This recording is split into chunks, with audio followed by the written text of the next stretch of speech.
This, and second of all, it's gonna be the first playthrough that I do with a Civil War prop that I'm wearing.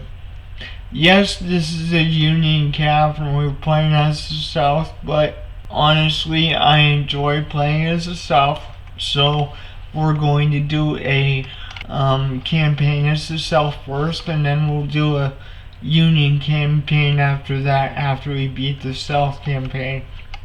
Let's take a look at our policies. Okay, we're doing the diplomacy policies right now. Hopefully, we can get the European guns flowing in here so we can have an advantage over the Yankees for a while. We'll put Lee under Johnston. We'll give him some Springfield rifles. We'll break him off. And we'll make Bragg an artillerist. And we'll give him the 12-pounder howitzer. And let's switch up the uniform a little bit. I want to turn these guys gray. There we go. I think we're gonna get our artillery set first, and then honestly though, you know what, let's get the 1-year contracts first, in all honesty. That way we already have it. And then we'll just cancel the diplomatic policies. We'll get the diplomatic policy next, after we're done with the which reminds me, I need to go into finances and adjust the amount for each one. There we go. What else do we need? Yes, we need to recruit some artillery for Bragg, which there's you know what, South Carolina. And once I get all these recruited, then I will switch the battery type to like a 24-pounder or something. But right now I just want them on their way so that we can get a decent amount of artillery in the army. Okay, now I'm gonna do the same thing to John's, but first I need to upgrade the whole, just coming down my face here. Okay, no, we don't want to pre-order them to auto managing orders right now. 12-pounder field gun. Okay, so we have Bragg that has field gun, James has field gun. Upgrade. Longstreet is a artillerist. That's funny. Okay, so now we take and get infantry divisions. What I should do is just make a bunch of divisions and then upgrade them all at one time. That's what I should do. Yeah, I think I'm just gonna do that. But we need one more infantry division to make things equal. Now your whole division will get Springfield rifle muskets issue. Okay, so that's all set and go. And it's not a whole lot, but the South always starts small. So that's 5,000 for Beauregard. So let's okay. So the next thing that we need to do is start to build our industry and such. Jeff Davis is inaugurated as the President of the Confederate States of America for a 6-year term. And you know what? I'm gonna turn off auto placement for now and get about a decent amount of ironworks going. Blah blah blah. 4 of those going. Texas goes Confederacy. Here we go. Now, I'm gonna see. I'm trying not to overtax the economic system while at the same time getting the most out of the land right now. Davis calls for militia. Is that already passed up? I think that's what that policy was. Yes, it is. So, let's go with more money to the military. and then we'll go with diplomacy, and then we'll do the economic funding tree for a little bit. Alright, 1, 2, 3, 4, 1, 2. So we got 6 more infantry divisions. I'm going to break off and put these under him. That's a useful trick, I guess. There we go. Upgrade these men to have what they need to have. Yeah, that's cool. Computer does basically all the recruiting for me. I don't have to manually. Okay, I'll have to remember that when I'm building armies. Now, I am gonna get another 5 artillery divisions. There we go. And that will give Beauregard about 64 guns and relatively 10,000 men. But even so, we still need more men. So I'm gonna recruit some cavalry now.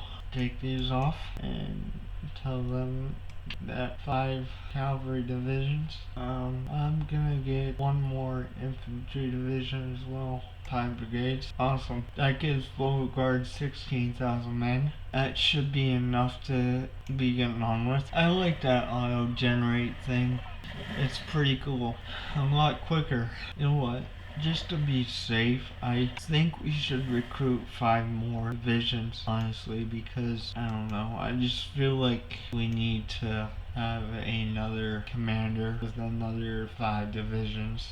That is handy. Nice. Total amount for Beauregard now is 19,000. Okay, that's definitely enough. And maybe we should get, yeah, I'm gonna play it safe and get another couple batteries of artillery for him. 5 brigades or batteries of artillery. There we go. I'm gonna move this to a infantry commander. The infantry brigades that they gave him. Well, I guess in all honesty, it doesn't really matter. I can just fix it back up at a later time or whatever. Alright. Well, South Carolina militia is taking shape, and Beauregard has 21,000 men under his command now, which should be plenty to engage Yankee forces at this point. I do not think they have anything that much stronger than that, so I think we'll be okay with that. For the time being, let's just let the economics do its thing, and, you know, do as you do. Once the next chapter comes up, we will end the episode, because we're not going to be do any fighting this episode.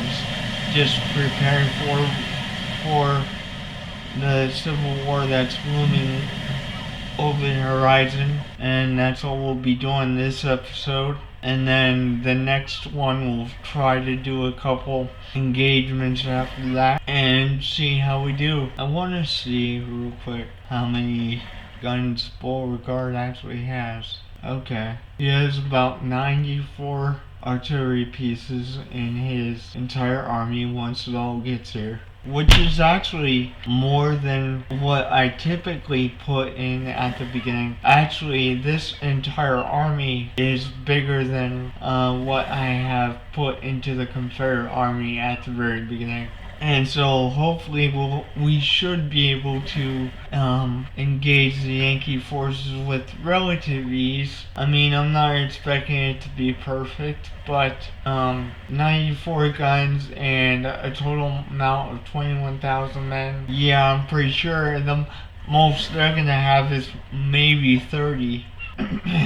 Last game we gave the Yankees quite the spanking with the British arms being Whitworth cannons, which are breechloaders, and Whitworth rifles, which are rifled muskets. We really spanked them up and down the map the last prolonged playthrough that we did. Actually almost won the war, yeah, to be honest with you, but then they dropped the update where you could get the Zulu troops, and then I was like, you know what, I don't know how this is gonna affect the game, so I started from scratch again, and then I had to do it again. I had to wait until the war started, and I wasn't too far into it to begin with, so I decided to back up again and start from scratch. I'm actually happy that I discovered how to, just auto-generate units. It's a lot easier to do that instead of manually clicking on everyone. Okay, he delivers the speech in Savannah. Okay, there's about 7,000 troops in the Confederate Army right now. We're waiting for 21,000. What I'm going to do is actually get the boosts in the recruitment offices. I'm gonna really focus on that. That's where a lot of the military money is gonna go, because honestly I don't want to institute the draft very quickly. If I can, I'm going to keep it as volunteer forces for as long as possible, because that does affect the public and the view on the war. So that's how I plan on doing that. And then I'm also going to put money into the training, but most of the weapons that we get are going to be foreign. At least at the beginning, until we get some decent manufacturing going. That's why we're doing the money to the military policy right now, so that I can start to put money into the recruitment offices bonus modifier, so that we get more from volunteers from each state. Military policy, more money to military. Okay, so that is completed now. I think what we're gonna do now is actually the diplomacy policy, so we can get some money put into sending foreign arms up. And I think I'm gonna get some propaganda levels too, but I'm gonna have to save my diplomatic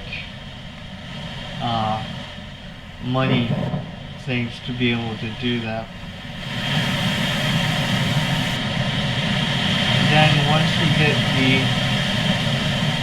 diplomatic policy, I'm going to go to government funding, and then agriculture, and then industry. But I think all those will be in a different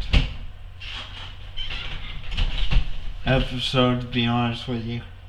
Because once we watch the video of the start of the war, I'm gonna end the episode. I'm not gonna build anything for a while after everything gets put into place, because the economics need to grow for the Confederate States of America. So I'm gonna let things taper off for a while until it starts to, the credit rating starts to go up again.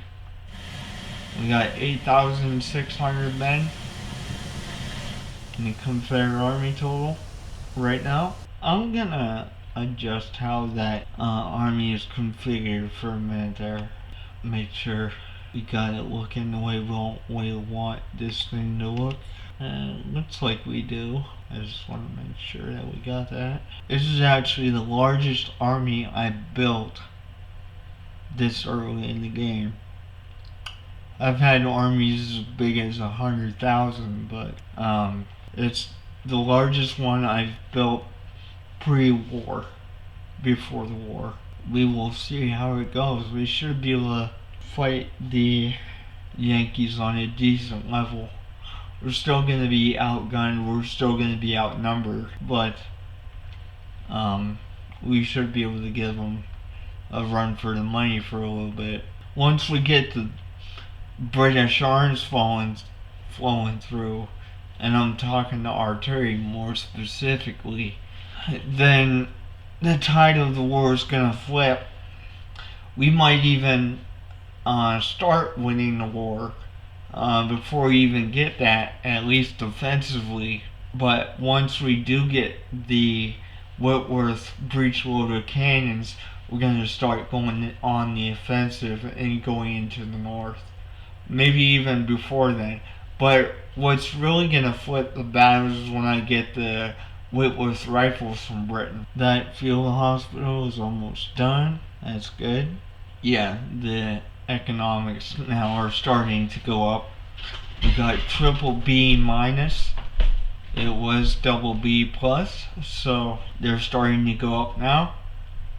Now that we're not spending money, and you have money coming in for the military stocks.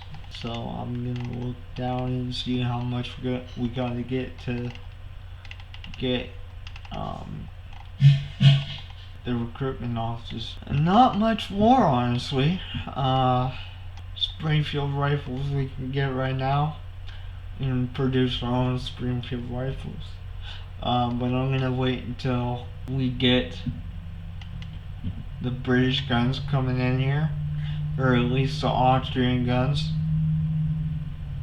Training manuals, we got a lot more to spend in that, but it's looking pretty good right now, guys. And we got 10,000 men in the army right now. So this thing does not want to stay on my head today. That's okay though. We can keep adjusting it if we need to. There we go, that's better. It is April. We only have a couple days until the episode ends. Yeah, it's not gonna be much longer, guys. And then the war's gonna kick off. 13,000 in the Confederate Army right now. He's still gonna be recruiting when the war kicks off. Let's see how that's looking though. Yep, he's got 11,000 out of 23,000 men. Okay, so we got some of our cavalry, we got most of our infantry, and one division of Bragg's artillery is complete. So we got maybe half of our artillery. Let me take a look here. No, a little more than half of that, because I got 3 divisions of artillery, which adds up to 94 pieces of artillery, and we have 2 of the 3 divisions of artillery. There we go. All of the infantry have been moved to a infantry commander. I like to compose my units into separate brigade commanders. I do not like to mix and match units and divisions. I like to make singular divisions of one thing, and then it's easier to manage that way. This step, secession, once taken, can never be recalled. We and our posterity shall see our lovely After South we're done watching this by video, I'm the gonna demon end of the war. video. Alexander Stevens, Well, we're gonna Vice watch President every of the single Confederate one of these States chapter of America. videos. Making some Chapter historical 2. interesting. The demon of war. The election of Abraham Lincoln, an anti-slavery Republican, as the 16th President of the United States was the last straw, triggering secession. One by one, Southern slave states declared secession from the Union and formed the Confederate States of America, led by President Jefferson Davis. This secession ignited the inevitable escalation, with fruitless efforts to still find a political compromise falling on deaf ears. Advocates of armed insurrection and fire eaters roam the states with steel in their eyes, and the public is aroused to volunteer, to fill the ranks, to quell the rebellion, and to preserve the Union or to secure independence from it. Following open hostilities, President Lincoln's militia called for 75,000 volunteers for 3-month service, sparks incredulous protest and loud outcry among the southern states. And these sparks set on fire the irreversible. More states secede. Now it's war. 5,000, 100,000, and even more. Soon, the largest armies seen on American soil muster, drill, and prepare for war. A war that is to be neat, short, and limited. The whole matter would be settled by Christmas. You guys were dead wrong But on that a dark one. shadow would loom over the growing and inexperienced armies. Without a swift, and decisive blow from the very offset of the war, there's every chance of a long, confused, and disorganizing civil war, and even foreign powers may feel a desire to take a hand therein. The time is ticking for the newborn Confederacy. The Union must act. The demon Now, of war I'm has going to awakened. rely on foreign arms to do this, but I'm not going to have the Brits intervene. I'm going to do this on my own back. Alright guys, don't forget to like and subscribe. We'll see what happens in the next episode here. Probably, if I had to guess, I would say a couple battles of Winchester, Virginia. But beyond that, I can't predict what's going to happen. So we'll see you guys next time.